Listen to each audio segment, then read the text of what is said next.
بسم الله الرحمن الرحيم. قل يا أهل الكتاب تعالوا إلى كلمة سواء بيننا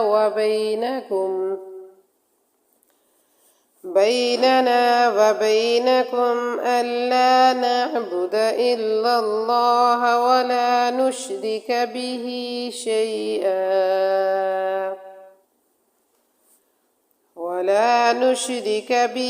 شيئا ولا يتخذ بعضنا بعضا أربابا من دون الله،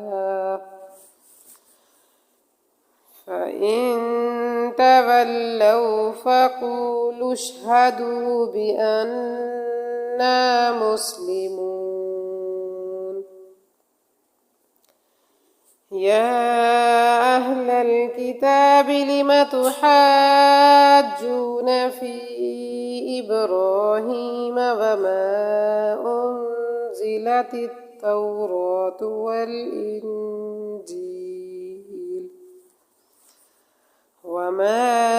أنزلت التوراة والإنجيل إلا من بعده،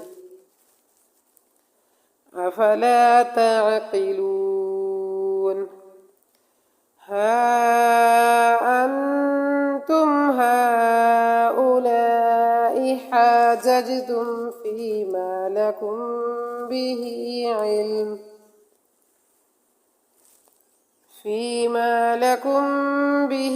علم فلم تحاجون فيما ليس لكم به علم؟ والله يعلم وأنتم لا تعلمون. ما كان إبراهيم يهوديا ولا نصرانيا ولكن كان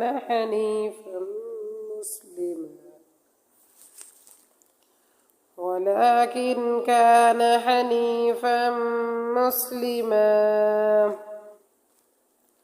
وما كان من المشركين. إن أولى الناس بإبراهيم للذين اتبعوه وهذا النبي والذين آمنوا، والله ولي المؤمنين.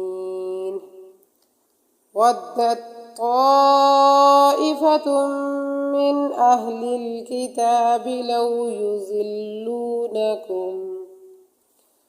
وما يضلون إلا أنفسهم وما يشعرون. يا أهل الكتاب لم تكفرون بآيات الله وأنتم تشهدون؟